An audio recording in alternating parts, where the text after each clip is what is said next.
आप सबने अभी रिसेंटली सुना होगा कि कैसे 22 बच्चों की एक एडल्ट्रेटेड कोल्ड्रिफ नाम की सिरप से डेथ हो गई।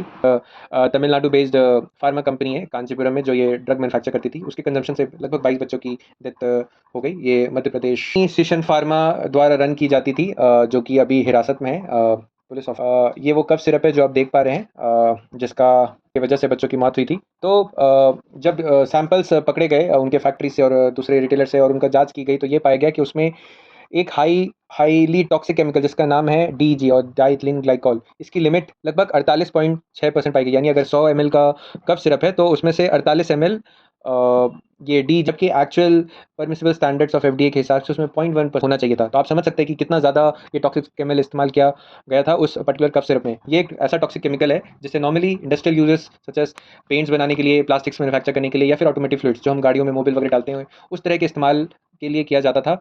इस कफ सिरप को में 48% से, अब आप ऑल्दो हम सब टेक्निकली इतने क्वालिफाइड नहीं है कि वो एक्चुअल केमिकल ज़्यादा परसेंटेज होने की वजह से बच्चों की जान गई है। तो उनके फैक्ट्री का इंस्पेक्शन किया गया, तो उसके साथ साथ उन्होंने ये भी पाया कि वो जो मशीनें इस्तेमाल करी थी उनमें जंग लगी हुई थी, बहुत ही पुरानी मशीनें थी।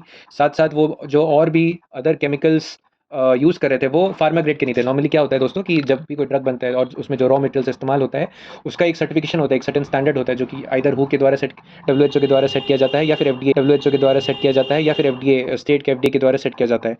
तो वहाँ पर पे ये सारे जो केमिकल्स थे वो इंडस्ट्री स्टैंडर्ड के नहीं थे। ये इंस्पेक्शन में पाया गया।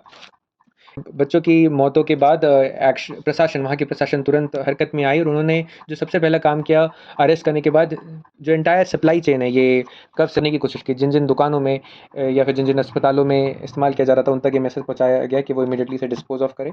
साथ ही पेरेंट्स में एक लोकल लेवल पे अवेयरनेस कैंपेन किया गया है, जिससे पेरेंट्स को एमपी के एफडी एडमिनिस्ट्रेशन के साथ साथ देश के कई राज्यों में भी एक सर्च ऑपरेशन किया गया, जहाँ से इस पर्टिकुलर कोल्ड ड्रिफ्ट के सारे बैचेस, या फिर हमारा एसएफ टॉक्स का मानना है कि हेल्थ मिनिस्ट्री को इमीडिएटली एक सैनिटाइजेशन प्रोग्राम रन करना चाहिए। तो एफडीए, कई सारे एफडीए ऑफिशियल्स हैं जिन्होंने अपना काम नहीं किया। देखिए, हमारे देश में हर एक चीज़ के लिए कानून है, लेकिन उसका इंप्लीमेंटेशन होना बहुत ज़रूरी है। तो अगर ये एफडीए ऑफिशियल्स अपना काम नहीं करेंगे तो इस तरह की घटनाएं होती रहेंगी, और ये बहुत अनफॉर्चुनेट है। तो सिर्फ मैन्युफैक्चरर्स पे कार्रवाई से काम नहीं चलेगा। हर वो सरकारी मुलाजिम, सरकारी कर्मचारी जो इसके लिए जिम्मेदार है, जो इस प्रोसेस को मॉनिटर करता है, वो ऊपर ही उनको जांच के घेरे में लाना चाहिए। और साथ ही साथ जो भी अपने काम में कोताही बरता है, उन पे कड़ी कार्रवाई होनी चाहिए। इसके साथ साथ हेल्थ मिनिस्ट्री को हमारा मानना है कि एक रिवाइज एसओपी लेके आना चाहिए, जिससे कि जितने भी एटलीस्ट एक पर्टिकुलर कैटेगरी, जो जैसे कि इस केस में सिर्फ मैन्युफैक्चरर्स है, उनके लिए फिर से एक एसओपी रिवाइज की जाए, जिसमें उन्हें बताया जाए कि रॉ केमिकल्स के क्या स्टैंडर्ड होने चाहिए, और प्रोडक्ट बनने के बाद जो बैच टेस्टिंग होती है उसे प्रॉपर्ली किया जाए।